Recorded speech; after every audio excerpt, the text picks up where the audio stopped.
Bitch, I'm outside of some movie.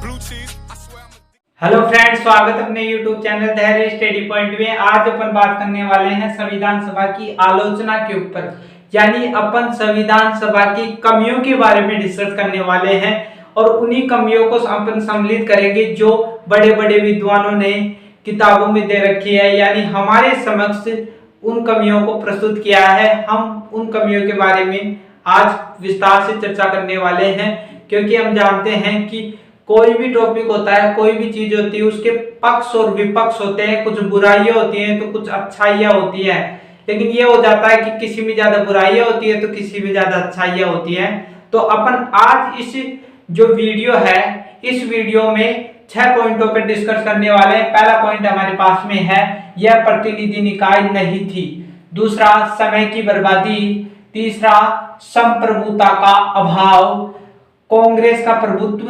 वकीलों एवं राजनीतिज्ञों का प्रभुत्व, हिंदुओं का प्रभुत्व। तो ये 6 पॉइंट अपन देखेंगे, विस्तार से एक एक पॉइंटों पर डिस्कस करेंगे। तो पहला पॉइंट हमारे पास में है, यह प्रतिनिधि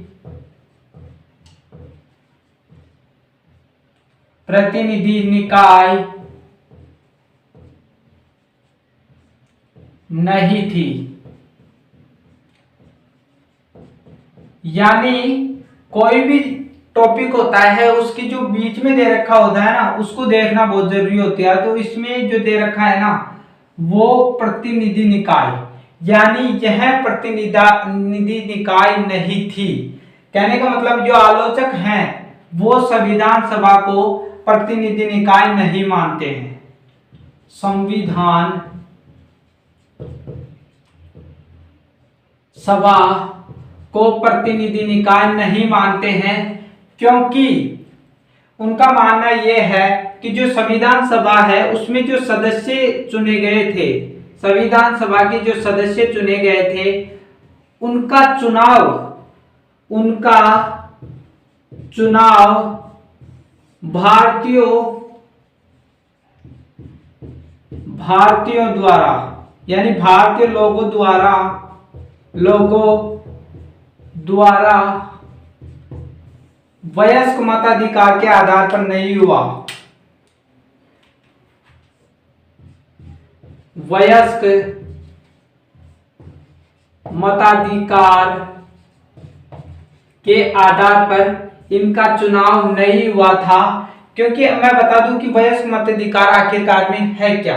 वयस्क मताधिकार का मतलब ये होता है कि 18 वर्ष से ऊपर कोई भी लड़का है या लड़की है तो वो युवक में आता है, यानी वो जवान हो जाता है, और उसको जो मत यानी वोट डालने का जो अधिकार होता है, वोट डालने का अधिकार होता है, उसे ही अपन वयस्क मताधिकार के नाम से जानते हैं। यानी इससे भी अपन समझ सकते हैं इसकी डेफिनेशन कि वयस्क का मतलब युवा, ठीक है। प्लस इसमें 2 शब्द है, मत प्लस अधिकार, यानी मत का मतलब वोट और अधिकार का मतलब अधिकार हो जाएगा। यानी युवाओं को वोट डालने का अधिकारी वयस्क मताधिकार कहलाता है। तो इसकी आलोचना करते हुए ये कहते हैं कि अपन संविधान सभा को प्रतिनिधि निकाय नहीं मानते, क्योंकि जो संविधान सभा है उसमें जो सदस्य हैं उनका जो चुनाव हुआ है वो भारतीय लोगों द्वारा वयस्क मताधिकार के आधार पर नहीं हुआ, उनको सीधे सीधे मनोनीत कर दिया गया। यानी सदस्यों को मनोनीत कहने का मतलब है कि उनको डिग्री या उपाधियों के आधार पर ही संविधान सभा में रखा गया। भारतीय लोग थे, एक तो वोट देकर ही नेता चुने कि वोट देकर सत्ता में लाया जाए, और एक अपन उपाधियां देकर ही चुन ले तो उसे मनोनीत कहा गया है। और जो वयस्क मताधिकार के आधार पर अपन चुनते हैं उसको प्रतिनिधि कहा गया है, यानी जो नेता जनता द्वारा चुनकर जाता है उसको प्रतिनिधि नेता कहा जा सकता है। तो आपको समझ में आ गया होगा कि क्या क्या कि यह प्रतिनिधि निकाय नहीं थी संविधान सभा, क्योंकि आलोचक है ना, जो इसको प्रतिनिधि निकाय इसी कारण नहीं बोलते हैं क्योंकि संविधान सभा के जो सदस्य हैं उनका चुनाव भारतीय लोगों द्वारा वयस्क मताधिकार के आधार पर नहीं हुआ था, सीधे सीधे उनको मनोनीत किया गया उपाधियों के आधार पर, इसी कारण इसकी आलोचना करते हैं। अगला जो पॉइंट है हमारे पास में वो देखते हैं, मैं इसको मिटा देता हूं। अगला पॉइंट देखते हैं,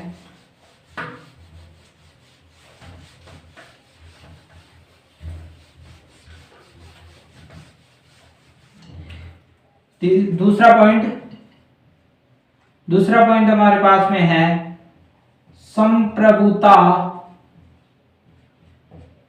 संप्रभुता का अभाव, यानी जो आलोचक है वो संविधान सभा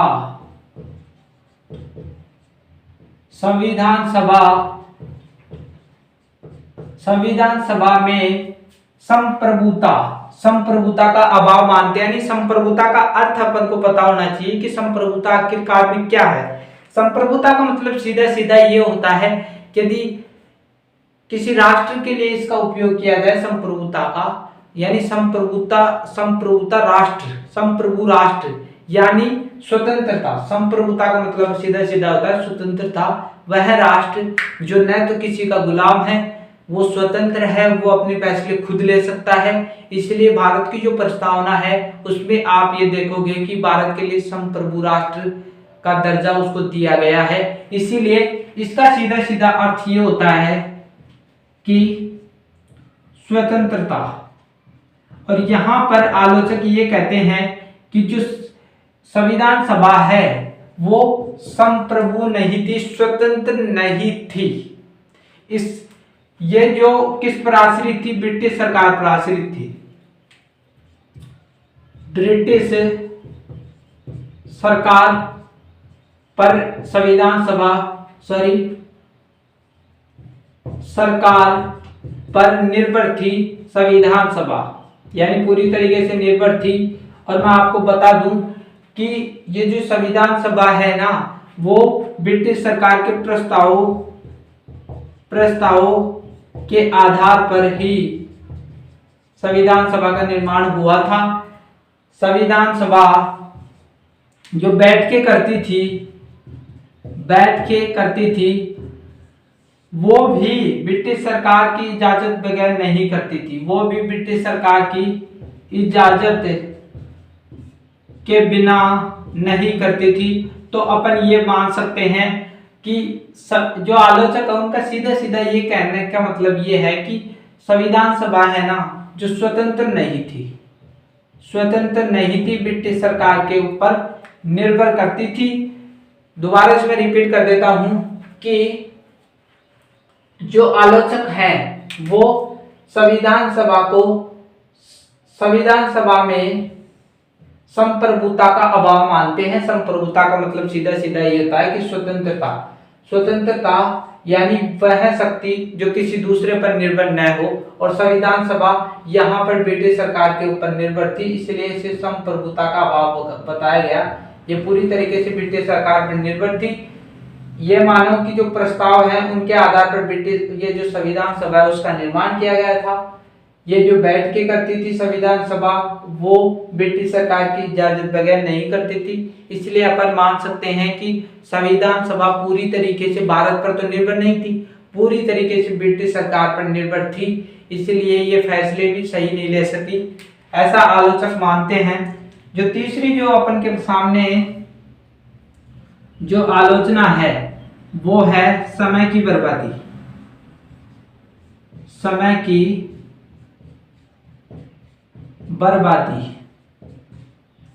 यानी आलोचकों का मानना है कि संविधान सभा ने संविधान के निर्माण में जितना टाइम लगाया उतना टाइम नहीं लगाना चाहिए था। यानी संविधान सभा ने संविधान के निर्माण में टाइम कितना लगाया? 2 वर्ष 11 माह 18 दिन का टाइम लगाया था।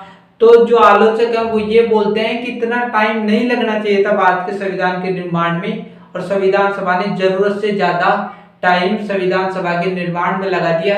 उन्होंने इस कथन को सही प्रस्तुत करते हुए ये बोलते हैं कि अमेरिका ने तो 4 माह में अपना संविधान का निर्माण कर लिया था। तो इसके संदर्भ में मेरा तो ये मत है कि भारत जैसे बड़े देश में है ना, संविधान का निर्माण करना कोई मामूली खेल नहीं है। यहाँ पर कितनी जातियां हैं, कितने धर्म हैं, तो ये जो 2 वर्ष 11 माह 18 दिन का समय लगा था, तो ठीक ठाक समय मानता हूं मैं तो, क्योंकि इतने बड़े देश का संविधान का निर्माण करना कोई छोटी मोटी बात नहीं है। तो मैं यहाँ पे लिख देता हूं कि समय की बर्बादी, यानी आलोचक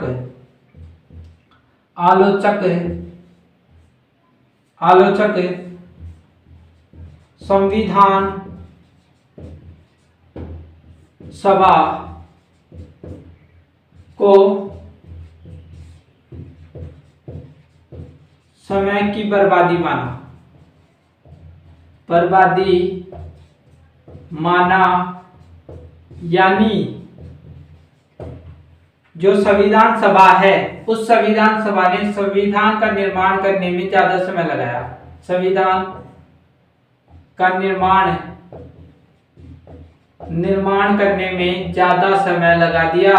और जो आलोचक हैं वो उदाहरण लेते हुए प्रस्तुत करते हैं कि जो अमेरिका है उस अमेरिका ने 4 माह में ही अपना संविधान पूरा कर लिया था।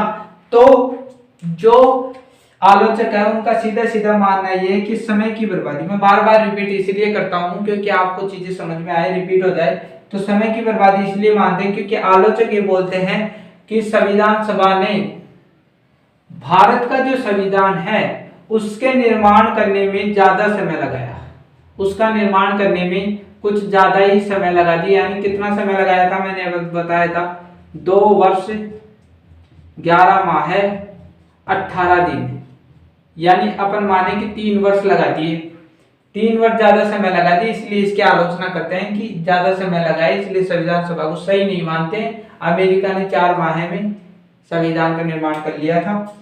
अपन अब चौथे पॉइंट की ओर बढ़ते हैं। चौथा पॉइंट क्या कहता है?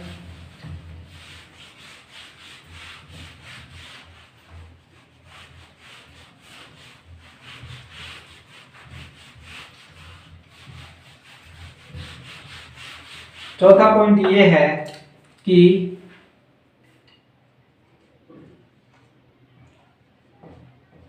कांग्रेस का प्रभुत्व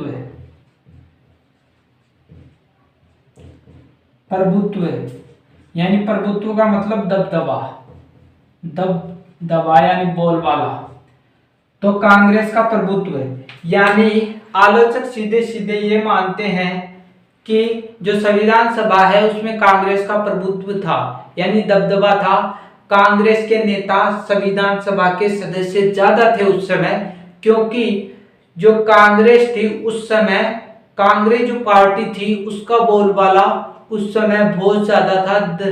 एक खतरनाक पार्टी थी उस समय ये कांग्रेस पार्टी, इसीलिए सबसे ज्यादा नेता कांग्रेस पार्टी के संविधान सभा में थे, इसलिए इसकी आलोचना करते हैं। और ब्रिटेन के संविधान निर्माता यानी संविधान विशेषज्ञ ने सीधा सीधा कह दिया कि जो संविधान सभा एक दलीय देश का एक दलीय निकाय है, सभा ही कांग्रेस है और कांग्रेस ही भारत है, इतना कुछ कह दिया। तो कांग्रेस का प्रभुत्व संविधान सभा में ज्यादा माना गया, यानी जो संविधान सभा है, संविधान सभा में कांग्रेस के जो नेता हैं, कांग्रेस के नेता यानी कांग्रेस के नेता अधिक थे, कांग्रेस के नेता ज्यादा यानी ज्यादा थे, यानी सदस्य ज्यादा थे। ये मान लो कि सदस्य संविधान सभा में उस समय ज्यादा थे, इसीलिए एक जो विद्वान है ग्रेनविले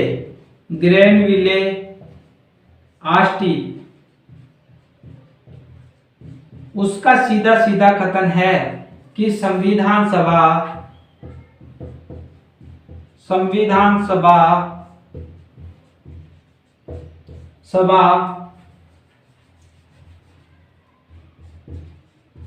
एक दलीय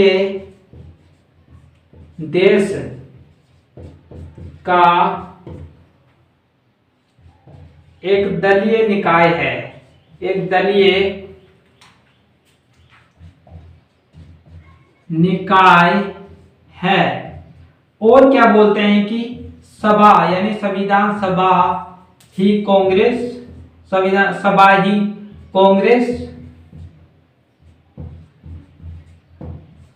ही कांग्रेस और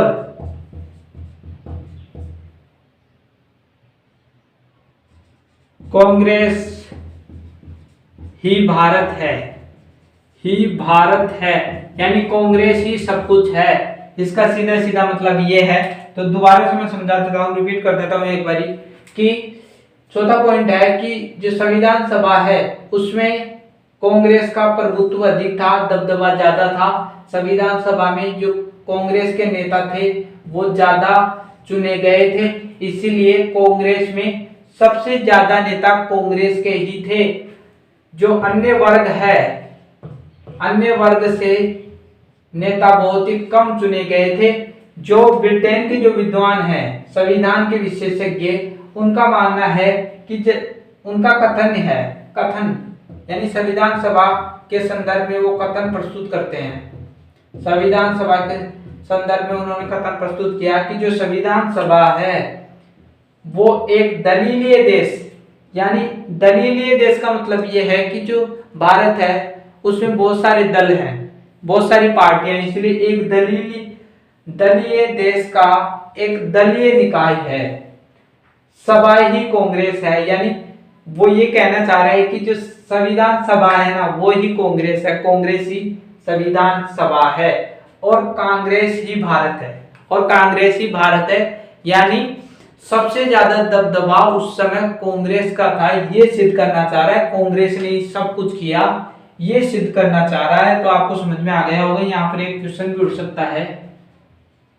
सकता है, यदि आपसे ये पूछ लिया जाए कि बताओ आलोचना के संदर्भ में ये कथन किसका था, ये कथन आपको दे दे तो अपन को बताना है ब्रिटेन के संविधान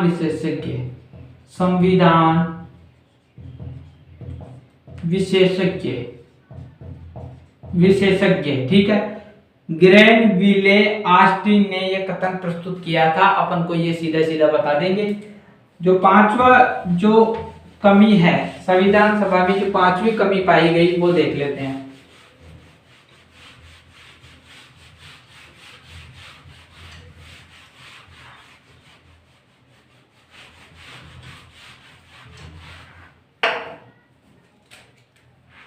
पांचवी जो कमी है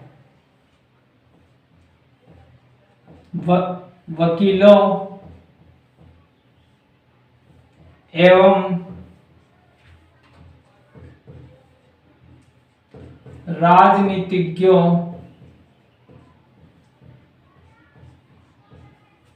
का प्रभुत्व है।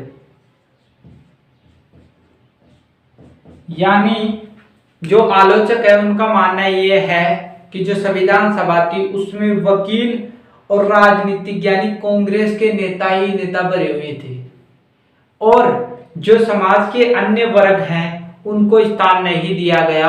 इसीलिए इसका प्रभाव क्या पड़ा कि जो वकीलों की भाषा है वो जटिल होती है। उन्होंने संविधान का निर्माण किया उसमें भाषा भी जटिल कर दी और संविधान का आकार भी बढ़ा दिया।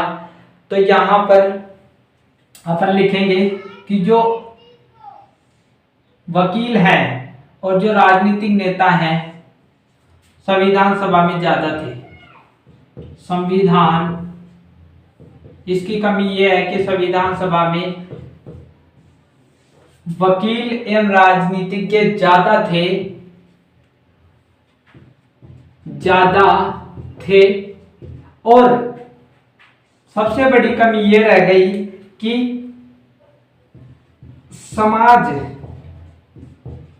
के अन्य वर्गों को स्थान नहीं दिया गया, सिर्फ वकीलों एवं राजनीतिज्ञों को स्थान दे दिया गया। इसका प्रभाव सीधा सीधा ये देखा गया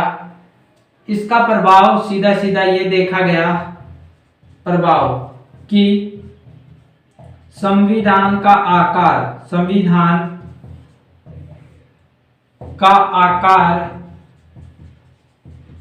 प्लस भाषा जटिल हो गई।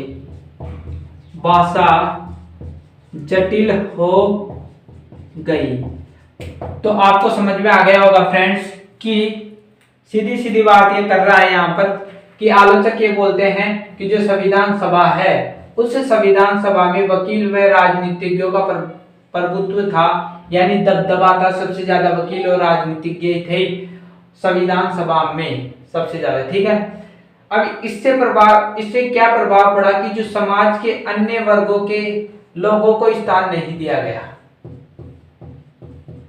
समाज में और भी तो वर्ग हैं, उनको स्थान दिया ही नहीं गया, बस इनको दे दिया गया।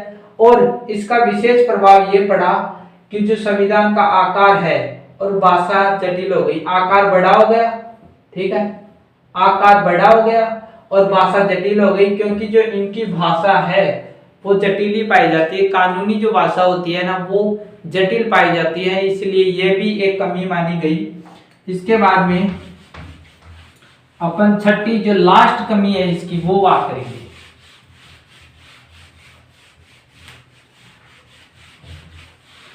लास्ट कमी हमारे पास में है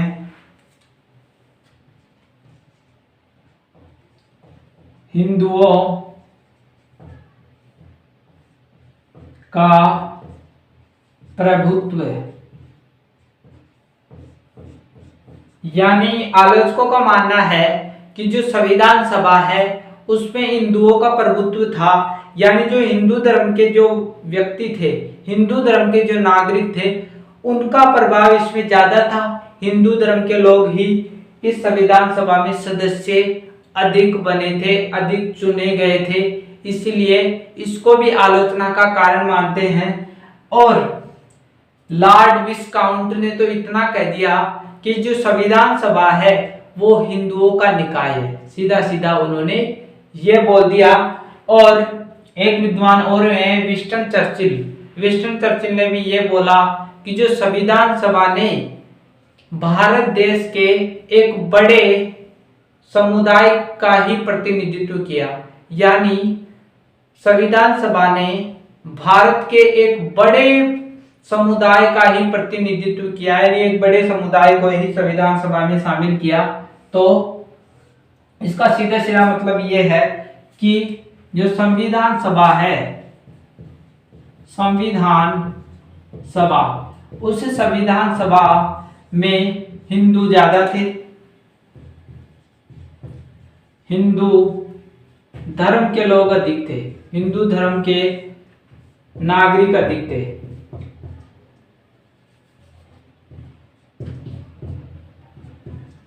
नागरिक अधिक थे, आपको मैं बता दूं, अधिक थे।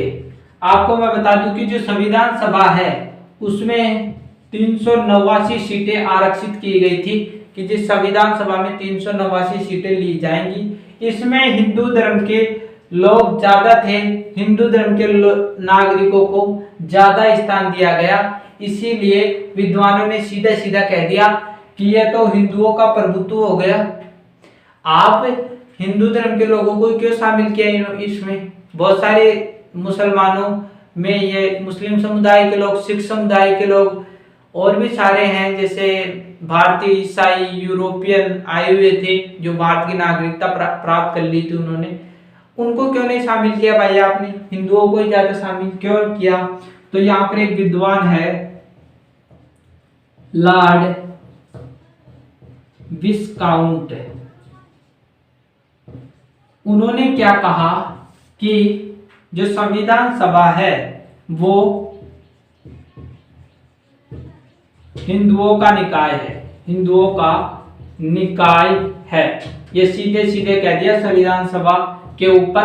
और ये जो पॉइंट है हिंदुओं का निकाय, ये कथन है, ये सीधा सीधा बताता है कि हिंदुओं में यानी संविधान सभा में कितने हिंदू थे। ठीक है, यहाँ पर एक विद्वान और है हमारे सामने, विंस्टन चर्चिल।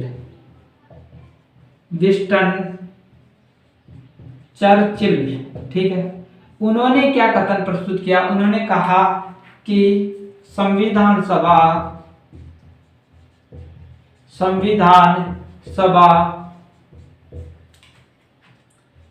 भारत के एक बड़े समुदाय